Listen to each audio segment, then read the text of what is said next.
The Indiana Fever didn't just defeat the Las Vegas Aces, they delivered one of the most historic performances the WNBA has ever seen. In a single game, they set or matched 9 different league and franchise records. Kelsey Mitchell climbed past Tamika Catchings on the Fever's all-time list. Caitlin Clark moved ahead of WNBA legend Sue Bird in another remarkable milestone. And Sophie Cunningham added her own name to the record books with an achievement no player in Indiana Fever history had ever accomplished. Before we get into every unbelievable record from this game, tell me who you were cheering for. Drop your answer in the comments below. Cunningham sidestep, launches again. Good! Again! Cunningham cooking! Before the opening tip, every conversation centered around one thing. Would Caitlin Clark be able to play? After missing time with a back injury, there was no doubt she was returning less than 100%. The biggest concern wasn't simply whether she'd suit up, it was how the Indiana Fever would compete if their franchise star was limited to only about 25 minutes against a powerhouse like the Las Vegas Aces. Head coach Stephanie White had already made the decision before the game even started. Clark wasn't going to have a full workload. The plan was to ease her back into action, with roughly 20 to 25 minutes on the floor. This wasn't about risking everything to win a single game in July. The Fever were thinking about the bigger picture, making sure Clark stayed healthy for the most important part of the season after injuries disrupted so much of last year. With that minutes restriction set before the first possession, it became the storyline hanging over the entire night. Every second Clark spent on the court felt like it was ticking away, turning her playing time into a countdown that everyone was watching. Welcome to fabulous Las Vegas, where tonight on the Strip, inside Michelob Ultra Arena, the Fever close out their 4-game trip where it began against the Aces. The ball is tipped and the Fever have it first. Aaliyah puts it on the floor, drives and scores. First play, first bucket for Indiana. Dribbles outside right wing, 3 over Wilson is good. That made the entire game feel different. Every time Caitlin Clark stepped onto the court, there was an added sense of urgency because everyone knew her minutes were limited. Each possession carried extra weight, as if it could be her final trip down the floor for the night. It also meant the box score wouldn't fully reflect her impact. She wasn't chasing big numbers or trying to fill up the stat sheet. Instead, she was focused on making every minute count and creating as much value as possible while she was out there. Then came a memorable moment in the third quarter. Clark delivered another perfectly timed pass, her teammate finished the play, and the crowd immediately recognized what had just happened. That assist marked the 600th of her WNBA career, but the milestone was about much more than a single number. With that play, Clark became the fastest player in league history to reach 600 career assists, accomplishing the feat in just 72 games and adding yet another historic achievement to her growing resume. Dump down to Billings, long strides, and one opportunity.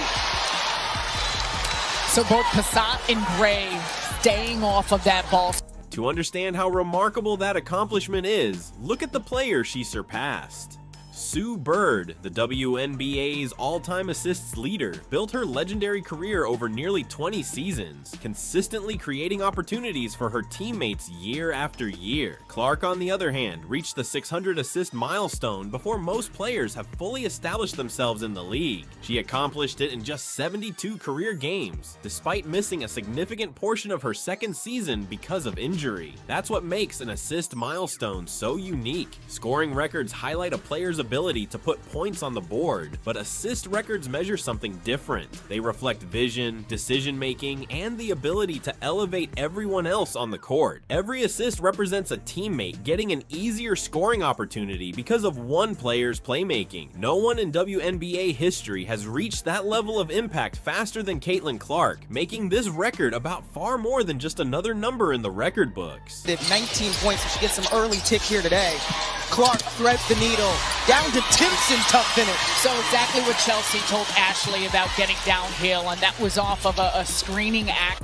And there's so much attention on Caitlin Clark, as you can see, but Timpson gets off that screen so quickly. Turner a little late to recover. The help. Now add another incredible achievement to the list. Caitlin Clark is averaging 20.1 points per game this season while playing just 29.6 minutes a night. That makes her the first guard in WNBA history to average at least 20 points per game while logging fewer than 30 minutes per contest. That statistic says far more than simply being an efficient scorer. It highlights how productive Clark has been every time she steps on the floor. She's delivering elite offensive production without needing heavy minutes, turning limited court time into superstar level results. No guard in league history has combined that kind of scoring average with such a low minutes workload, making this another historic milestone in an already remarkable season.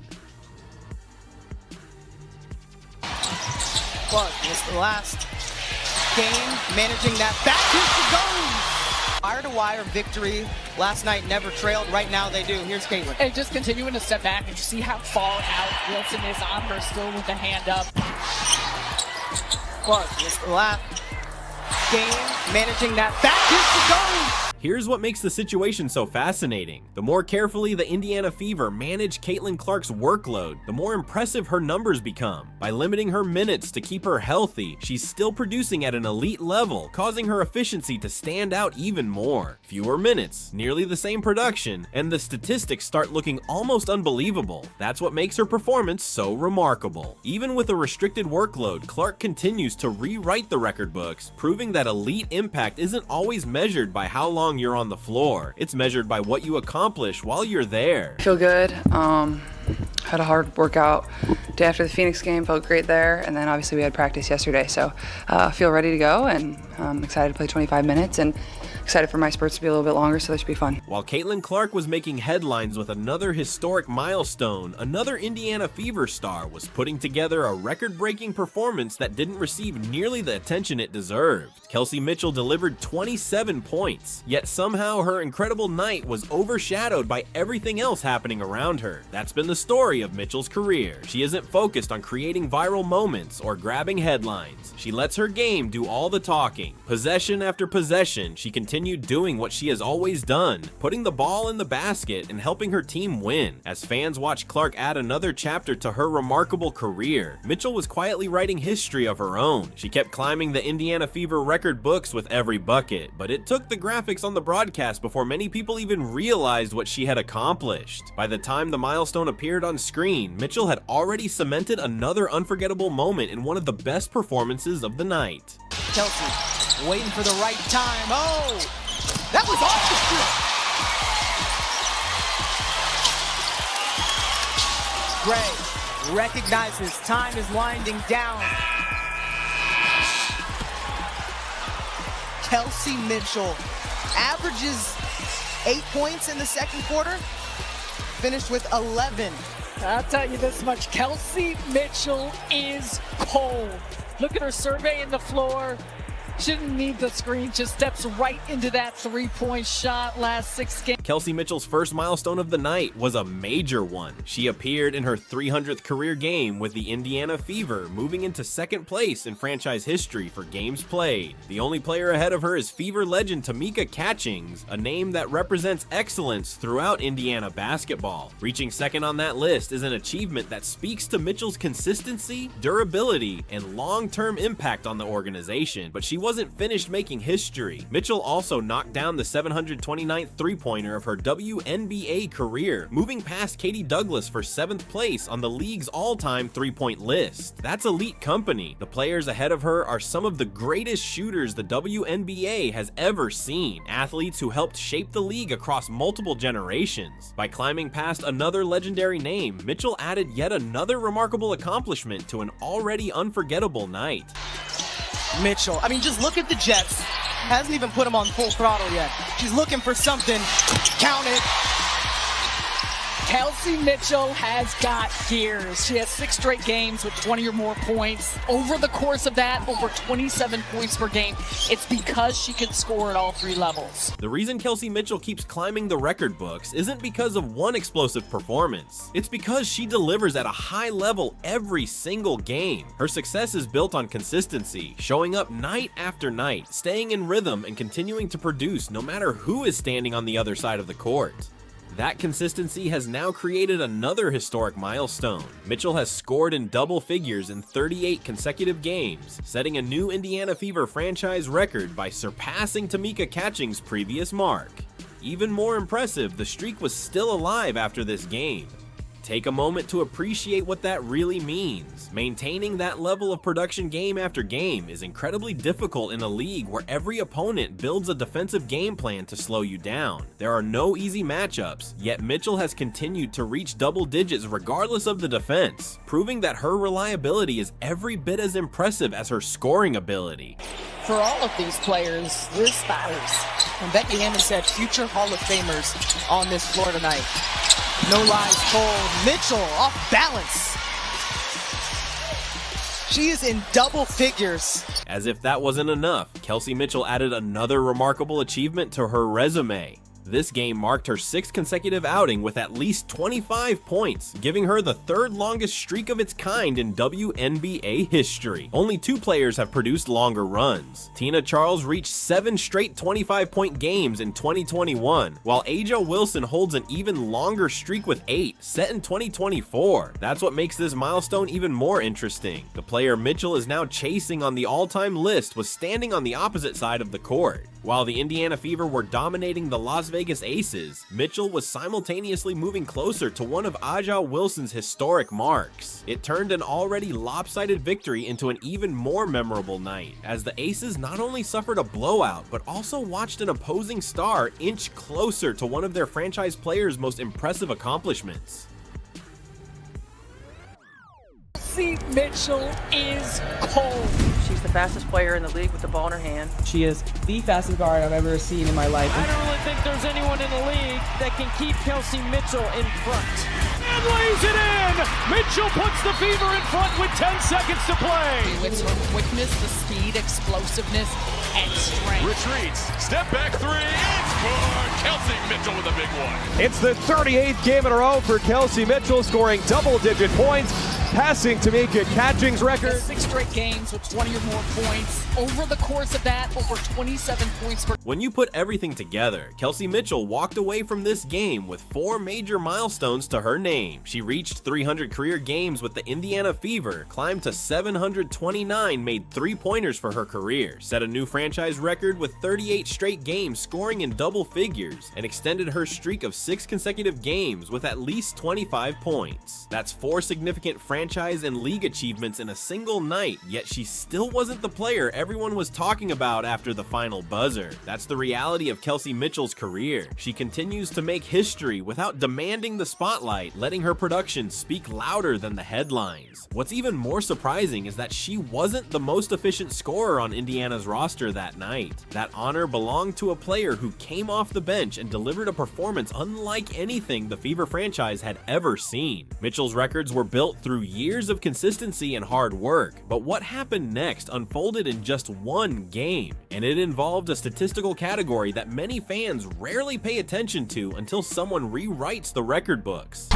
Just dynamite from anywhere on the floor. One of the hardest guards at 2 guard in this league. Ball Mitchell, rise and fire, 3! Her pull up, jumper, her 3, her defense, so she has it on both sides of the floor. The game's fast, but it also slowed down for her. She shows up every single day and she gives us everything she has. I just try to stay in it. I don't want nothing from nobody. I love the game. I want to get back to the game the best way I can. And the preparation, the work that I like to think that I put in, that's what you guys see. How does a player finish a WNBA game with a true shooting percentage above 100%? It sounds impossible, but that's exactly what Sophie Cunningham accomplished. It wasn't a scoring error or a mistake in the box score. The numbers were real, and they reflected one of the most efficient offensive performances the Indiana Fever have ever seen. To appreciate just how remarkable that is, it helps to understand what true shooting percentage actually measures. Unlike standard field field goal percentage, true shooting percentage takes every type of scoring opportunity into account. It combines 2-point field goals, 3-pointers, and free throws into one statistic, giving a much more accurate picture of a player's overall scoring efficiency. In the league because of the way they share the basketball. Cunningham, that's what she does. Las Vegas going to a zone opening. Less than a minute to go here in the third quarter. Feeling it!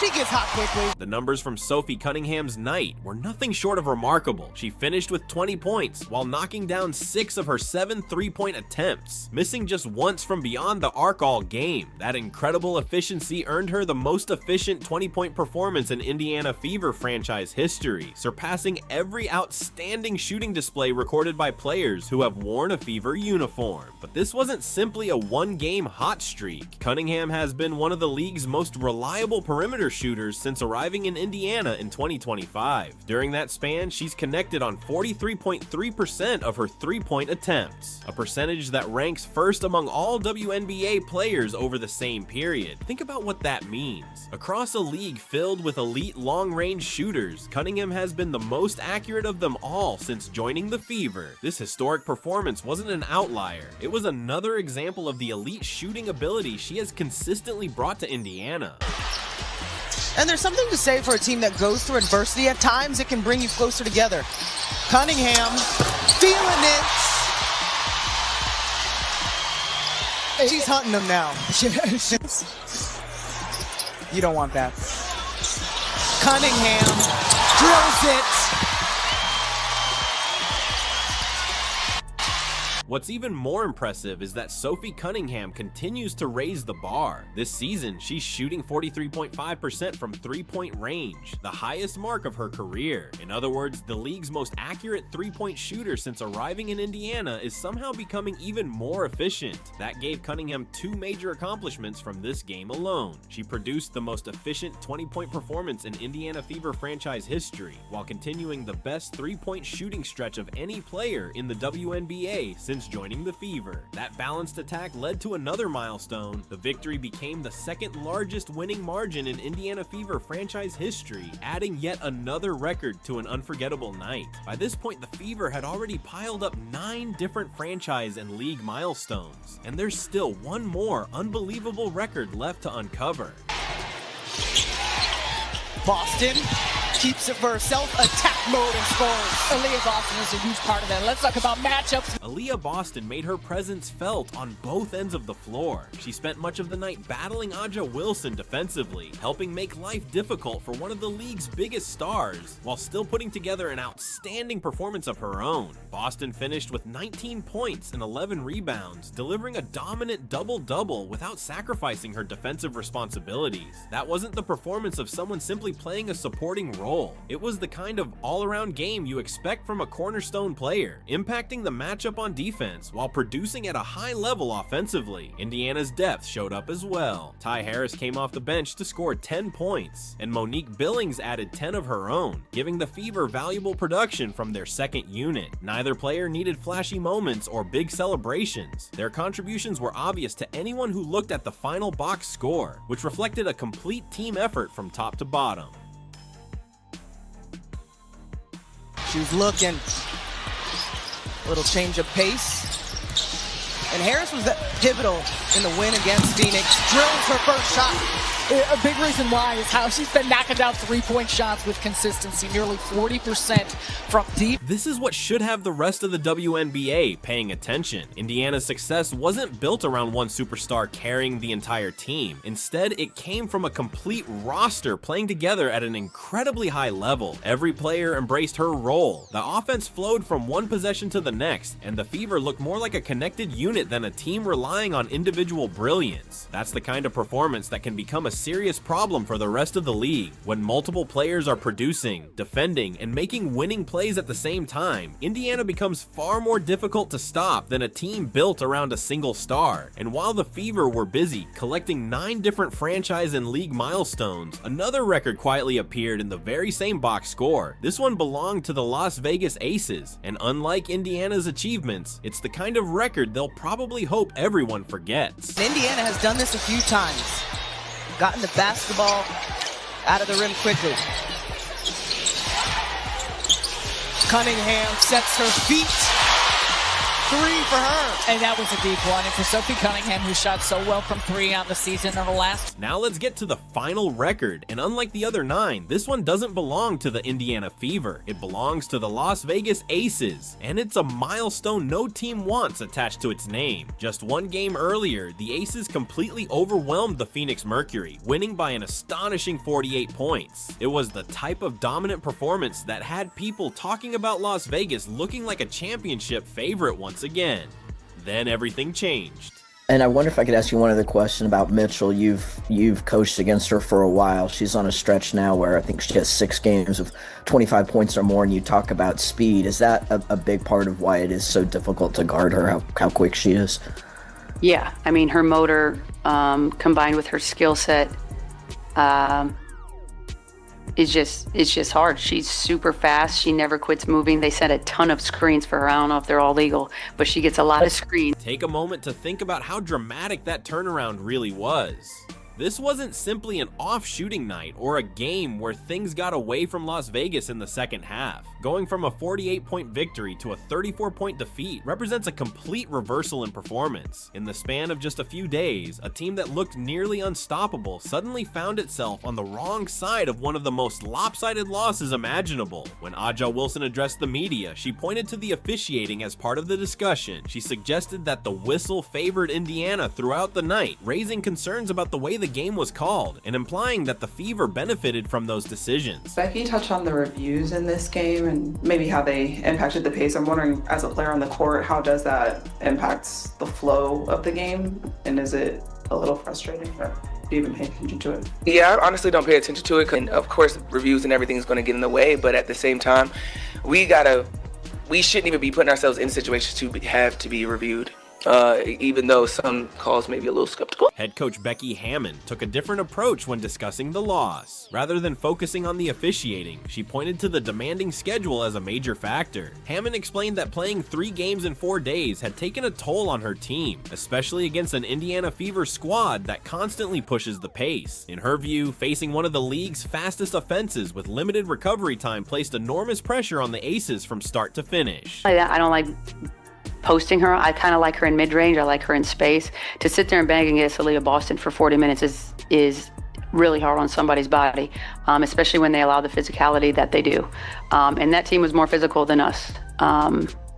The whole night on both ends. But when you look at the numbers, the game tells a much different story. Indiana controlled nearly every important category from start to finish. The Fever won the rebounding battle 35-28, finished with more assists, recorded more steals, and committed fewer turnovers than the Las Vegas Aces over the full 40 minutes. The shooting statistics make the gap even clearer. Indiana connected on 56% of its 2-point attempts and knocked down 48% from beyond the arc. Las Vegas, by comparison, shot just 39% inside the arc and 24% from 3-point range. The Fever were also outstanding at the free throw line, making 18 of their 19 attempts for an impressive 95%. I think just for overall, we just need to rest our bodies. I was literally telling Jackie and Chelsea that towards the end of the game, it was a lot of rim out shots, a lot of short shots that we would normally make. I think we just need to rest. It is what it is. It's going to be what it's going to be. I don't want to flush this game away at all. I think we need to understand we can't look like this anymore against any team. But I do feel like we need to rest a little bit. The contrast carried over into the post-game interviews as well. After the final buzzer, Aja Wilson spoke about the importance of defense creating offense and emphasized moving the ball from side to side until the best scoring opportunity appeared. Her comments reflected the fundamentals of the game and what it takes for a team to succeed. At the same time, much of the discussion surrounding the Aces focused on factors like the officiating, the demanding schedule, and player fatigue. Yet Wilson also acknowledged a more direct direct reality. Regardless of the circumstances, Las Vegas simply didn't perform at the level it expected. Whether the team had been playing on short rest or after several days off, she admitted they failed to bring the kind of effort needed to compete against Indiana that night. We let our defense spark our offense, and then offensively, we moved the ball, we kept it popping. I think that's really just been a focus for us. It's just getting the ball reversed, and then it's going to find who should shoot it, and I think we did a better job today. On those nights that your offense does go best, how quickly can you tell that you guys are playing the way you want when it's coming? Yeah, I think you can tell right away. I think for us, it's about making sure that we stay consistent through 4 quarters. That's what makes this loss so difficult for Las Vegas to process. Just one game earlier, the Aces looked nearly unstoppable after delivering a 48-point victory over the Phoenix Mercury. A few days later, they found themselves on the opposite end of a 34-point defeat against Indiana, creating the largest game-to-game point differential swing in WNBA history. No single explanation can account for a swing that dramatic. Officiating may become part of the conversation after any game, but the box score shows that Indiana held the advantage in several key areas. Now it's your turn. Who were you rooting for in this matchup?